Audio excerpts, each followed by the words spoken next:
बाजी प्रभु देशपांडे के पराक्रम के कारण ही घोड़खिंड को पावन खिंड के नाम से जाना जाने लगा।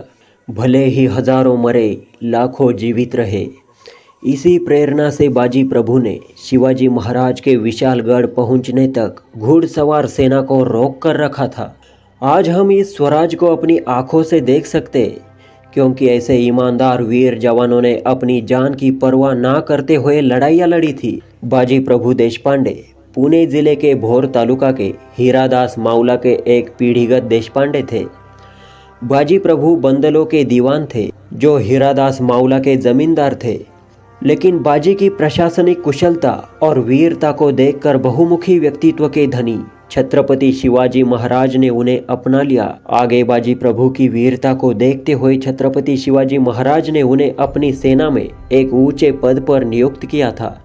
मुगल सेना से लड़ते हुए उन्होंने अपनी वीरता का प्रदर्शन किया और अकेले ही 100 से अधिक मुगल सैनिकों को मार गिराया और उन सभी को मारकर सफलतापूर्वक युद्ध जीत लिया।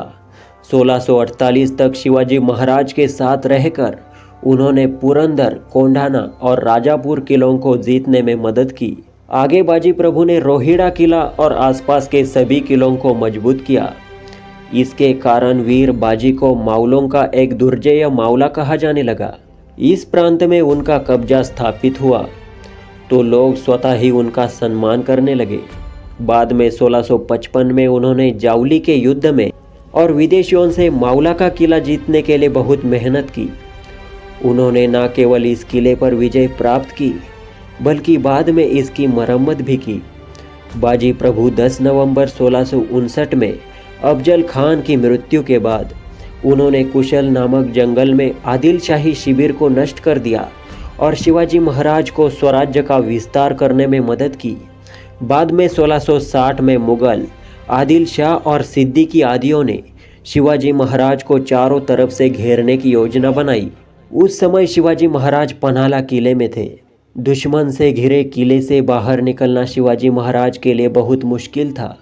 इस बार भी बाजी प्रभु मावला नामक व्यक्ति आगे आया और शिवाजी महाराज को बाहर निकलने में मदद की। फिर उन्होंने शिवाजी महाराज को अपनी आधी सेना के साथ आगे बढ़ने के लिए कहा और बाजी प्रभु स्वयं अपनी आधी सेना के साथ घोड़खिंडी के द्वार के पास खड़ा रहा।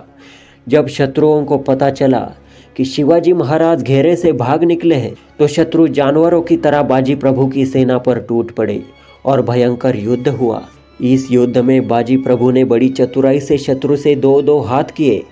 सिद्दी मसूद की सेना को टक्कर देने वाली बाजी को उन मराठा मावलों के बारे में कुछ भी अफसोस नहीं था।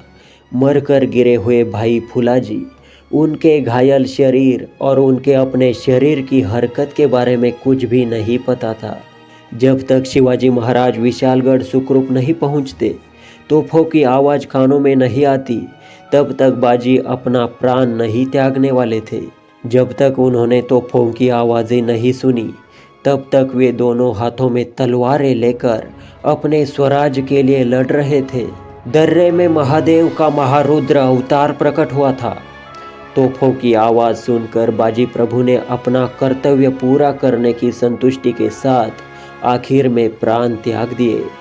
घोड़खिंड को मराठा सैनिकों के अभूतपूर्व पराक्रम और बाजी जैसे स्वराज्य के वफादारों के पवित्र खून से पवित्र किया गया था, इसलिए इसका नाम पावन खिंड पड़ा।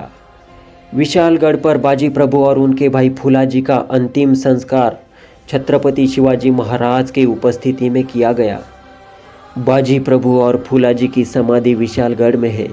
इसके अलावा पन्हालगढ़ में बाजी प्रभु की एक पूर्ण लंबाई वाली मूर्ति बनाई गई है। हमें ऐसे स्वराज्य के लिए लड़ने वाले वीर मावलों का बलिदान नहीं भूलना चाहिए। वीडियो पसंद आई तो इसे लाइक करने के साथ ऐसे ही ऐतिहासिक वीडियोज़ लगातार देखने के लिए चैनल को सब्सक्राइब करना बिल्कुल ना भूलें। जय शिवराय।